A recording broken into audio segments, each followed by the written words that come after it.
तो देखो एक्सरसाइज हम लोग 1.2 डिस्कस करने जा रहे हैं। इसका फर्स्ट क्वेश्चन जो है, state whether the following statements are true और फॉल्स, जस्टिफाई योर आंसर। अगर यह ट्रू है तो कैसे ट्रू है, अगर फॉल्स है तो कैसे फॉल्स है, ये हमें बताना है।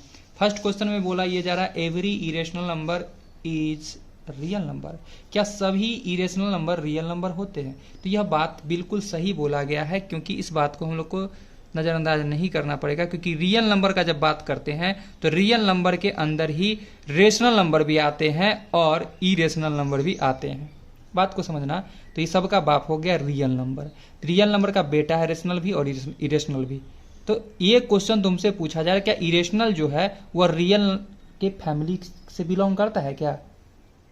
बात समझ रहे हैं ना, कि बोला जा रहा है कि सभी इरेशनल नंबर जो होते हैं वो रियल नंबर के मेंबर होते हैं क्या? तो बिल्कुल सही बात है। लेकिन यही बात ये बोलता कि सभी इरेशनल नंबर रियल नंबर के तो मेंबर होते हैं, लेकिन ये बात बोलता कि रियल नंबर इरेशनल नंबर ही होते हैं क्या? तो ये बात गलत होता है, क्योंकि रियल नंबर के अंदर तो रेशनल इरेशनल दोनों नंबर आते हैं ना, परिमेय और परिमेय संख्या दोनों आते हैं। तो यहां पर बोला every irrational number is real number. बिल्कुल सही बात है, क्योंकि रियल नंबर के सदस्य ही है रेशनल नंबर और इरेशनल नंबर। तो बोलेंगे ट्रू है, यह बात सही है, क्योंकि collection of real number consistence of rational number and irrational number, क्योंकि रियल नंबर के अंदर जो होते हैं रेशनल और इरेशनल दोनों नंबर आते हैं, इसलिए यह बात सही है। समझ में आ गया? Next question, every point on the number line is of the form root m where m is a natural number। क्या सभी पॉइंट जो होते हैं नंबर लाइन पे रूट m के फॉर्म को जनरेट कर पाते हैं क्या? यह बात सत्य नहीं माना जाएगा। एग्जाम्पल के तौर पे कोई इंसान अगर √4 बोलेगा तो √4 तो निकल के बन जाएगा 2 ना। तो √4 को तो हम नहीं दर्शाने जाएंगे, 2 को दर्शा के चले आएंगे। √9 होगा तो उसको लिखेगा ना कोई आदमी 3। तो यह बात गलत है। समझ में आ गया होगा बात। नेक्स्ट देखो, ये अभी हम लोग को जो निष्कर्ष निकल के आया है कि क्वेश्चन नंबर 1 का जो 2 है, बहुत बच्चे को इसमें प्रॉब्लम आ सकता है, तो उस प्रॉब्लम को दूर करने के लिए हम इसको फिर से एक्सप्लेन कर दे रहे हैं। Every point on the number line, for example हम लोग एक नंबर लाइन एक लाइन ड्रॉ करते हैं और इस लाइन पर हम लोग नंबर को लेके रखते हैं। वो भी कौन सा नंबर को लेकर रखते हैं? बोला जा रहा है M is a natural number. Natural number को लेते हैं, जैसे 1 2 3 4 5 6 7 8 9, आगे भी जाएगा। तो यहाँ ये बोला जा रहा है कि every point on the number line is of the form of root m। Number line पे जो भी नंबर होते हैं वह रूट m के फॉर्म के होते हैं क्या? तो चेक कर लेते हैं। इसमें भी रूट डाले, इसमें भी रूट डाले, इसमें भी रूट डाले, इसमें भी रूट डाले, इसमें भी रूट डाले, और ये रूट डाल करके सब में फुट डाले। अरे तो ये देखो, ये 9 जो था वह रिजल्ट तो दे दिया 3, दे दिया ना 3। तो क्या ये रूट के फॉर्म में रह पाया क्या? नहीं रह पाया। ये जो √4 था वह दे दिया रिजल्ट क्या? 2, जबकि √1 जो था रिजल्ट क्या दे दिया? 1 दे दिया। तो सभी नंबर के लिए तो ये बात नहीं, ये सिस्टम लागू नहीं हो रहा है ना। कुछ नंबर के लिए सिस्टम लागू है, कुछ नंबर के लिए लागू नहीं है। और यहाँ बोला जा रहा है एवरी लिख करके ही गलती कर दिया वो। तो every point on the number line is of the form of root m। क्या रूट m के फॉर्म का हो सकता है? बिल्कुल नहीं हो सकता है। वो भी कैसा बात बोला है? जहां m एक नेचुरल नंबर है। तो यह बात तो बिल्कुल गलत है। तो उम्मीद करते हैं अब समझ में आ गया होगा ये क्वेश्चन का रीजन। ठीक है। Next question, every real number is an irrational number. सभी रियल नंबर इरेशनल नंबर होते हैं क्या? देखो, यही क्वेश्चन का जस्ट उल्टा है। यहाँ सत्य था, यहाँ असत्य है। यहाँ ट्रू था, यहाँ फॉल्स हो गया। क्यों फॉल्स हो गया? ये अब बोला है, सिंपल सा बात है कि ये तो सबका बाप था रियल नंबर। अब रियल नंबर बाप है खुद। तो बोला ये जा रहा है कि सभी रियल नंबर इरेशनल नंबर होते हैं। बहुत गलत बात बोल दिया, क्योंकि रियल नंबर तो रेशनल और इरेशनल दोनों होते हैं इसके अंदर। अकेला ये बात बोलेगा तो गलत बात ना बोल दिया। बात समझ में आया कि नहीं? रियल नंबर में रेशनल और इरेशनल नंबर दोनों आते हैं। रेशनल नंबर और इरेशनल नंबर दोनों आते हैं रियल नंबर में। ये बोल रहा है क्या चीज? कि रियल नंबर, सिर्फ रियल, सभी रियल नंबर जो होते हैं वो इरेशनल नंबर होते हैं क्या? बिल्कुल गलत बात है, क्योंकि रियल नंबर में इरेशनल और रेशनल दोनों नंबर आते हैं। ठीक है। तो यहाँ पर 1 मिनट, नंबर का स्पेलिंग में मिस्टेक है, NUMBER। ठीक, तो यह बात हम लिख दिए, फॉल्स है यह बात, क्योंकि 3 is a real number, 3 is a real number but not irrational number. 3 एक रियल नंबर है लेकिन इरेशनल नंबर तो नहीं है ना, बात समझ में आया? या 5 क्या है, एक रेशनल नंबर है, इरेशनल नंबर तो नहीं ना है। इरेशनल नंबर मतलब PYQ के फॉर्म में नहीं लिख सकते हैं, घूंघट में फसल रहेगा, यानी √3 होता है तो कहते हैं हाँ इरेशनल है, √5 होता है इरेशनल, √7 होता है इरेशनल है, लेकिन 3 का बात कर रहे हैं तो 3 तो एक रियल नंबर है लेकिन इरेशनल नंबर नहीं है, तो यह बात गलत है। समझ में आ गया? नेक्स्ट क्वेश्चन हम लोग बोल रहे हैं, देखो क्या है, are the square roots of all positive integer irrational if not give an example of the square roots of a number that is a rational number। तो यह बात भी गलत माना जाएगा। ये बात को समझ रहा है कि नहीं तुम लोग? Are the square roots of all positive integer, सभी पॉजिटिव इंटीजर का स्क्वायर रूट्स जो होता है वो इरेशनल होता है। ये बिल्कुल गलत बात बोला है। √4 होगा तो 2 निकल के आएगा, √9 होगा तो क्या निकल के आएगा, 3 निकल के आएगा, √16 होगा तो क्या निकल के आएगा, 4 आएगा, √25 होगा तो 5 निकल के आएगा। तो बात तो गलत बोल दिया ना, समझा या नहीं समझा? हाँ, √7 होता तो क्या नहीं निकल के आता, √5 होता नहीं निकल के आता, लेकिन ऐसा बोला है are the square roots of all positive integer, सभी पॉजिटिव इंटीजर जो होते हैं वो इरेशनल होते हैं। जिसका सभी पॉजिटिव इंटीजर का स्क्वायर रूट इरेशनल होता है क्या? बिल्कुल गलत बात है। तो ये बात हमने लिखा no, the square roots of all positive integer are not irrational. For example √4 is 2, √9 is 3, √16 is 4, √25 is 5। तो बात तो गलत हो गया। बात समझ में आया कि नहीं आया? क्वेश्चन बोल रहा था कि सभी बोला जा रहा था स्क्वायर, सभी नंबर का स्क्वायर रूट निकालेंगे जो कि पॉजिटिव इंटीजर होगा वह इरेशनल नंबर होगा क्या? तो बहुत ही गलत बात बोल दिया। सभी का नहीं होगा, कुछ का होगा, कुछ का नहीं होगा, ये बोलता तो चलता बात। तो ये बात गलत है। अब देखो ये क्वेश्चन में show how √5 can be represent on the number line. आप √5 को कैसे रिप्रेजेंट करोगे नंबर लाइन पे? तो इसको रिप्रेजेंट करने के लिए थोड़ा सा हम लोग को बुद्धि और विवेक का इस्तेमाल करना पड़ेगा। जैसे √5 को कोई इंसान लिख सकता है 4 + 1, √5 इज इक्वल टू √4 + 1। 4 को लिख सकता कोई इंसान 2 का स्क्वायर + 1 का स्क्वायर। क्लियर है यहाँ तक? अब तुम लोग को यहाँ पर पाइथागोरस दिख रहा होगा, पाइथागोरस का फॉर्म दिख रहा होगा। Draw a right angle triangle, हमने यहाँ पर एक राइट एंगल ट्रायंगल ड्रॉ करेंगे तो जाकर के बनाएंगे। हम पहले ही लिख दिए अम्मा माई का कहानी जो लिखना था, ठीक है। तो एक नंबर लाइन ड्रॉ कर लेना है। ये नंबर लाइन ड्रॉ कर लिए। इस नंबर लाइन पे हम लोग कुछ बात ले लेते हैं। नाम तो हम पहले से ही लिख दिए हैं, ठीक है। कुछ इस प्रकार से ले लेते हैं, चलो ठीक है कोई बात नहीं, चलो यहीं से लेते हैं। जैसे ये अपना लेते हैं ओ, नाम हम लिए हैं देखो OAB, ओ जिसमें हमने OA को O से A तक के लेंथ को 2 यूनिट लिया। ये 1 है और ये 2 है, इसका नाम दे देते हैं हम लोग A। चलो A, यहाँ से यहाँ तक कितना है 2 यूनिट है, ठीक है। अब हम लोग इस पे 90 डिग्री का एंगल बनाएंगे और वो भी कितना यूनिट का लेंगे लेंथ 1। AB को कितना लेंगे 1 यूनिट। इस पे 90 डिग्री का एंगल बनाएंगे। तुम लोग देखो हम 90 कैसे बना रहे हैं, ये सीधा लाइन ले लिए हैं, यहीं से हमें समझ में आ गया कि 90 एकदम परफेक्ट यही बनेगा। ये 1 यूनिट का हो गया, ठीक है। अब O को हम लोग इससे ज्वाइन करा देते हैं, जिसका नाम दे देते हैं हम लोग B, नाम देते हैं B, इसको इससे ज्वाइन करा देते हैं। बहुत इजी है, टेंशन नहीं लेना है इसमें, ठीक है।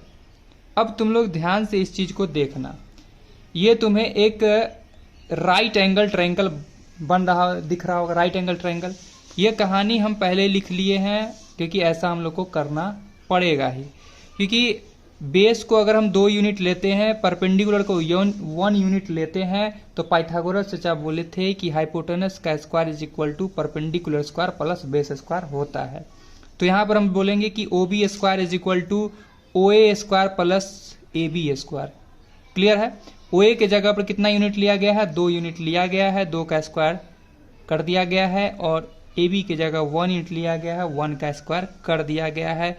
2 का स्क्वायर 2 दूनी 4 हो जाता है। सॉरी, यहाँ पे हमने लिखने में मिस्टेक है, 2 दूनी 4, 2 दूनी 4, 4 1 हो गया 5, रूट अंडर 5।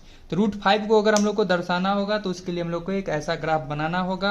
अब बात करते हैं इसको हम नंबर लाइन पे कैसे दर्शाएंगे, कैसे दिखलाएंगे। तो देखो सिंपल सा बात है, कंपास दूरपास लेकर के हम लोग क्या करेंगे, यहाँ पर हाइपोटेनस को मेजरमेंट करेंगे। क्वेश्चन मन में आएगा, हम वो क्लियर करेंगे, टेंशन नहीं लेना है। ये तुम्हारा जो आया है, यह जो जगह आया है, मिला है, यह जगह, यही जगह है रूट 5 का। वो बात हमने कैसे जाना। ये मान लो थोड़ा देर के लिए एक सेंटर है और ये एक आर्क लिए हैं, तो सेंटर से आर्क इधर जाओ इधर जाओ किधर जाओ, डिस्टेंस चेंज होगा कभी नहीं। ये अपना 2 यूनिट था, नीचे बेस 2 यूनिट का था, 2 यूनिट्स का था, जबकि यह 1 यूनिट्स का हम लोग परपेंडिकुलर लिए थे और ये निकल के आया था ऐसे रूट 5 यूनिट्स का निकल के आया, ये लेंथ आया ना। तो इसको हम आगे कर्व लाइन जहां तक ले जाएंगे वो कितना बनाएगा, एक सर्कल जैसा शेप बनाएगा और सेंटर से डिस्टेंस रूट 5 ही देगा।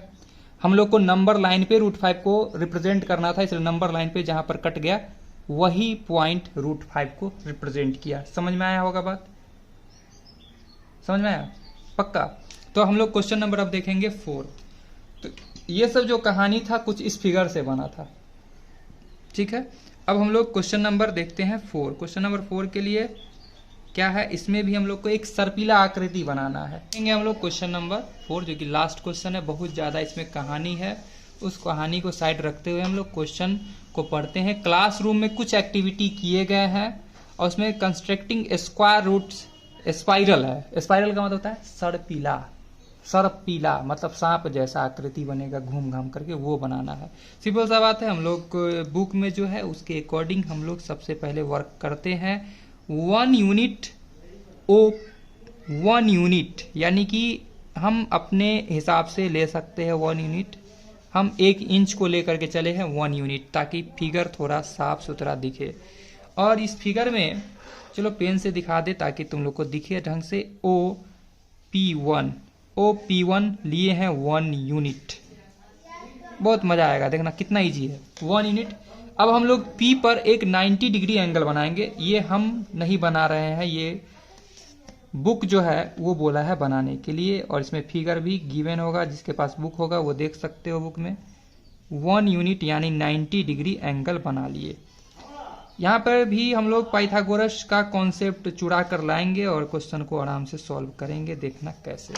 ये 1 यूनिट और ये भी हम लोग लिए हैं 1 यूनिट का ही। यहाँ पर थोड़ा कॉन्सेप्ट को समझना, ये परपेंडिकुलर है और ये बेस है, हमें निकालना है हाइपोटेनस। तो perpendicular square plus base square under root, तो निकल के आएगा हाइपोटेनस। 1 का स्क्वायर 1 जबकि 1 का स्क्वायर 1, क्या निकल के आया रूट अंडर 2। बहुत सिंपल सा बात है। अब यह जो हो गया वो रूट 2 यूनिट का हो गया। समझ में आया या नहीं समझ में आया, यह रूट 2 यूनिट का हो गया है और इसका नाम है OP1 जबकि इसका नाम है P2, ठीक है। अब P2 पे हम बनाएंगे कितना 90 डिग्री, समझ रहा है बात। और इसको यही फॉर्म में हम लोग को आगे तक नचाते जाना है फिगर को। अब इस पे बना रहे हैं हम लोग 90 डिग्री, वो भी 1 यूनिट इस बेस को लेकर के, समझते जाना। ये भी 1 यूनिट बेस का ही है और इसका नाम डालते हैं हम लोग P3। क्या डालते हैं P3। अब P3 को हम लोग O से ज्वाइन कराते हैं, P3 को O से हम लोग क्या करते हैं ज्वाइन करा देते हैं। ये ज्वाइन करा दिया हमने।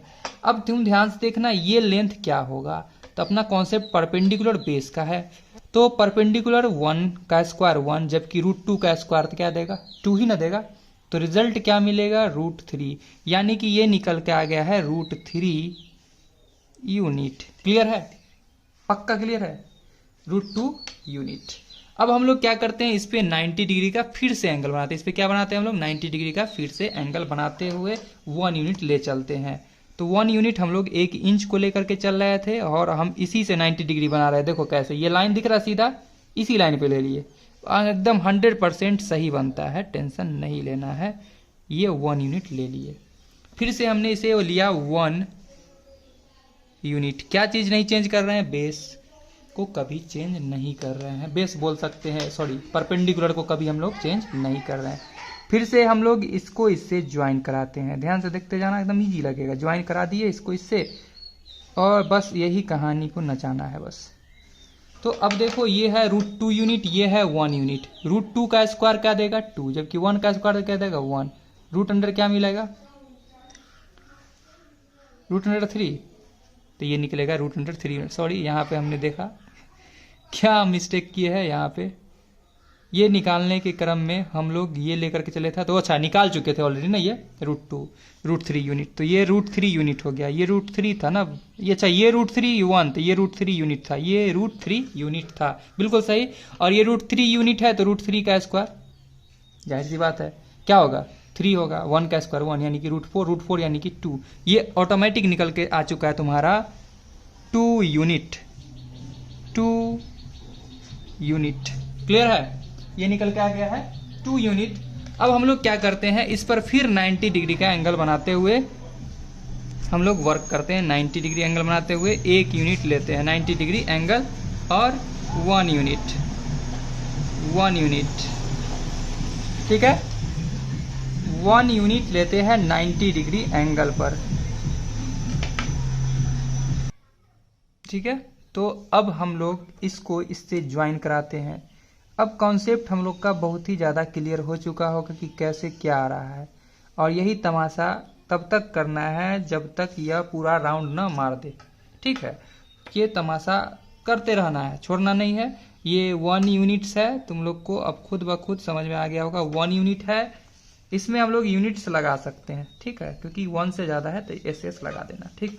तो ये अपना आ गया 2 यूनिट का बेस, और ये है 1 यूनिट। 2 का स्क्वायर हो जाता है 4, और 1 का स्क्वायर क्या हो जाता है 1। 4 और 1 बनता है √5, ये बन गया √5 यूनिट। समझ में आ रहा ना बात। फिर यहाँ पर हम लोग 90 डिग्री बनाएंगे, फिर इस पे 90 डिग्री बनाएंगे, तो ये तमाशा चलता ही रहेगा। यहाँ पर बनाते हैं हम लोग 90 डिग्री, और तुम लोग को तो बता ही दिए हैं कैसे बनाते हैं 90। देखो यहाँ इसको इससे एकदम मिला कर रखते हैं, इस लाइन को सीधा करके, ताकि 90 में कोई दिक्कत ना हो। यहाँ से हम लोग इसको ज्वाइन करा दिए।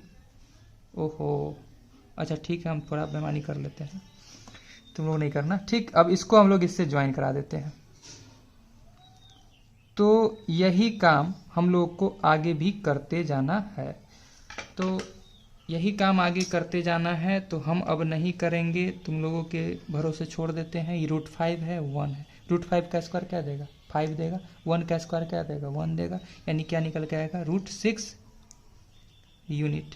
आगे के तुम लोग को खुद करना है, डू योर सेल्फ। आगे यही शेप बनेगा, जिस शेप को हम बोलेंगे कैसा है, सर्पिला रूप है यह ना।